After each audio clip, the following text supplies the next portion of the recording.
दोस्तों, बिहार में ओवैसी साहब की सीमांचल न्याय यात्रा में लोगों का जनसैलाब उमड़ा था।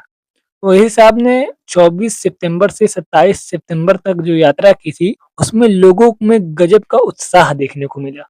ओवैसी साहब की पार्टी की जानिब से जहाँ-जहाँ पर नुक्कड़ सभाएँ रखी गई थी, वहाँ पे इतनी ज़्यादा भीड़ हो गई थी कि वो जनसभा में तब्दील हो गई थी।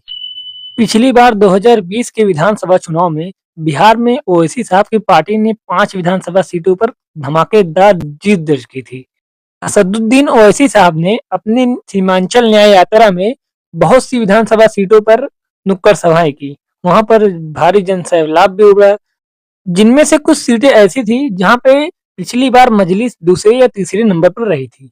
इस बार वहां पर रोमांचक मुकाबला देखने को मिल सकता है। आज हम इस वीडियो में आपको उसी सब सीटों के बारे में बताने वाले हैं जहां पे एमआईएम के अध्यक्ष असदुद्दीन ओवैसी साहब ने रैली की और भारी जनसैलाब उमड़ा। और वहां पे एमआईएम पिछली बार काफी पीछे थी, तीसरे नंबर पर, दूसरे नंबर पर, लेकिन इस बार वहां पे अच्छा खासा जो है एमआईएम जीत भी दर्ज कर सकती है। दोस्तों, उससे पहले हम उन सीटों के बारे में बताएंगे जो पिछली बार एआईएमआईएम ने 2020 के विधानसभा चुनाव में जो 5 सीटें जीती थी। पहले हम उस सीटों के बारे में बताएंगे, उसके बाद जिस सीटों पर एमआईएम दूसरे तीसरे नंबर पर रही और ओवैसी साहब ने वहां पे जनसभाएं की और भारी जनसैलाब हुआ, उस सीटों के बारे में उसके बाद बताएंगे। इसमें पहली सीट अमौर। इस सीट पर एआईएमआईएम के बिहार प्रदेश अध्यक्ष अख्तरुल ईमान साहब लड़े थे। इस सीट पर अख्तरुल ईमान साहब को 94,459 वोट मिले थे और उन्होंने काफी बड़े अंतर से ये सीट जीती थी।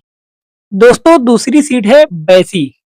इस सीट पर एआईएमआईएम के कैंडिडेट सैयद रुकनुद्दीन अहमद को 68,416 वोट मिले थे और उन्होंने ये सीट जीती थी। दोस्तों, तीसरी सीट है कोचा धामन।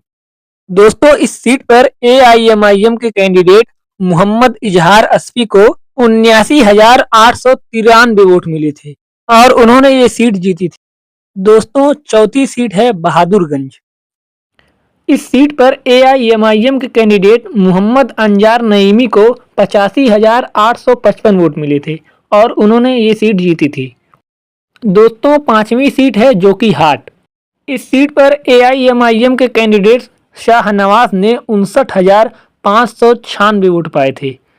दोस्तों, इसके अलावा ऐसी और भी कई सीटें थी जहां पे एआईएमआईएम के कैंडिडेट ने अच्छे खासे वोट पाए थे, लेकिन वो हार गए थे। जैसे किशनगंज विधानसभा सीट पर एआईएमआईएम के कैंडिडेट को 41,904 वोट मिले थे, लेकिन वो तीसरे स्थान पर रहे थे, लेकिन ये अच्छे खासे वोट पाए थे, भले ही ये चुनाव हार गए हों। वहीं पर दोस्तों, ठाकुरगंज विधानसभा सीट पर एआईएमआईएम के कैंडिडेट महबूब आलम को 18,925 वोट मिले थे।